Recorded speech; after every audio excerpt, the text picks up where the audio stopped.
Coucou à tous et bienvenue sur ma chaîne.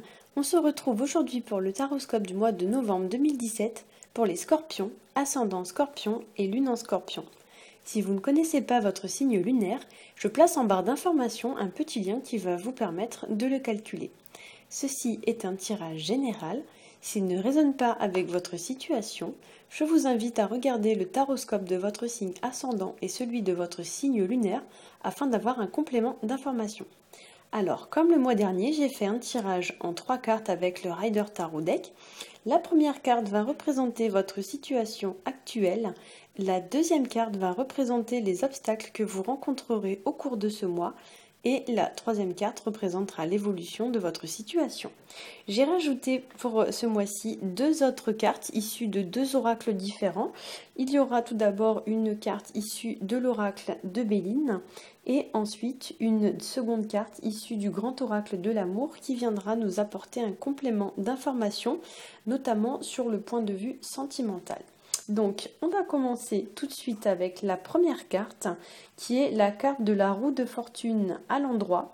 Alors, à l'endroit, la roue de fortune, elle nous parle de changement, elle nous parle de fin de cycle, de début d'un autre cycle, elle nous parle aussi de passer d'un événement à un autre. Donc ici, c'est un peu la roue du destin qui tourne, c'est-à-dire que notre vie évolue et elle connaît des périodes comme ça de fluctuation et de transformation.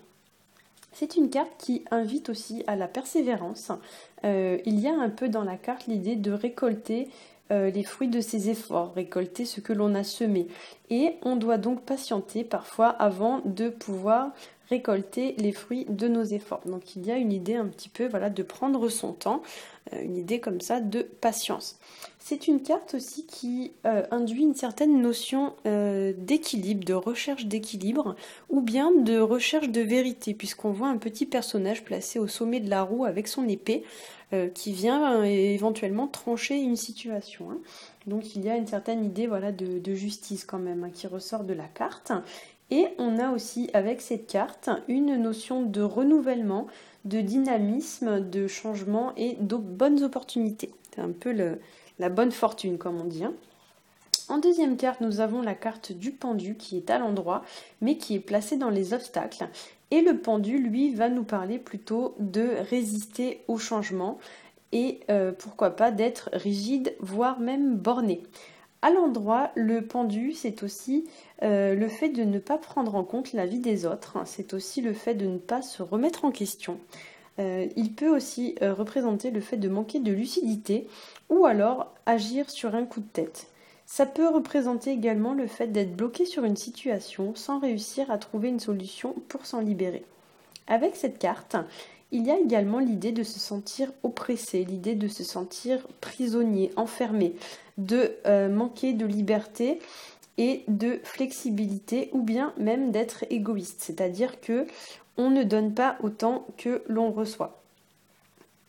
Il y a aussi avec le pendu l'idée d'avoir envie de faire une pause dans sa vie ou bien une pause au niveau de sa carrière, voire même une pause au niveau de sa relation sentimentale.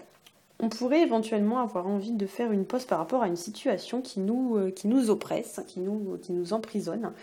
Et on pourrait avoir envie de prendre du temps rien que pour nous, c'est-à-dire uniquement pour nous faire plaisir, afin de nous alléger de nos contraintes habituelles. Je dis ça car en troisième carte, nous avons la carte du pape à l'envers qui, elle, va nous parler du poids des responsabilités. C'est-à-dire qu'avec cette carte, il y a l'idée que les responsabilités que nous avons à assumer au quotidien sont pesantes. Il y a l'idée qu'on se sent écrasé, dominé par le poids de ses responsabilités ou bien par une personne ou une situation. On a besoin avec cette carte d'un peu plus de légèreté, voire même d'évasion. Pour certains même, on pourrait se sentir sous l'emprise d'une personne qui chercherait à nous contrôler. Cette carte nous parle aussi, lorsqu'elle est à l'envers, d'égocentrisme, de manque de lucidité et aussi de manque de réflexion vis-à-vis d'une personne ou d'une situation. On a aussi, avec la carte du pape à l'envers, une baisse d'énergie, une baisse de vitalité, ou bien des personnes toxiques ou des personnes nocives autour de nous qui nous pompent un peu notre énergie. Enfin ici, pour certains, on vous conseille de ne pas hésiter à prendre l'avis d'une personne fiable, l'avis d'une personne expérimentée et pleine de sagesse, pour vous guider, pour vous aider à y voir plus clair.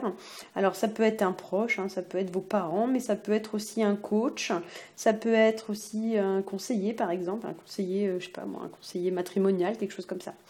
Attention aussi avec la carte du pape, parfois quand elle est à l'envers, elle peut symboliser des ruptures de contrat, voire même des ruptures de relations. Donc j'ai rajouté une carte issue de l'oracle de Béline. Alors je vous la montre, la carte est sortie à l'envers. Je vais vous la montrer à l'endroit déjà pour que vous la voyez bien. Donc c'est la carte qui s'appelle Trafic. Donc on voit un caducée comme ça avec 2 serpents. Et tout en haut, on voit 2 petites ailes d'ange. Donc la carte porte le numéro 23. Donc comme je l'ai dit, la carte est sortie à l'envers. À l'envers, la carte des trafics, elle va nous parler de mouvement, elle va nous parler de déplacement, voire même éventuellement de voyage.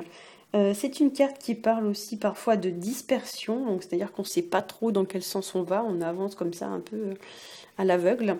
C'est une carte qui parle aussi d'illusion et de doute. Avec les 2 serpents, attention, pour moi, il y a l'idée de mensonges ou bien de personnes qui ne sont pas forcément très fiables. Le serpent, c'est un symbole quand même assez sournois. Le serpent, c'est pas quelque chose de très fiable. Donc ici, il y a l'idée que peut-être il y a des gens autour de vous, voilà, qui sont un peu sournois, qui vous cherchent peut-être un peu des embrouilles. Ça peut aussi être vous qui vous conduisez de cette façon vis-à-vis d'une personne de votre entourage.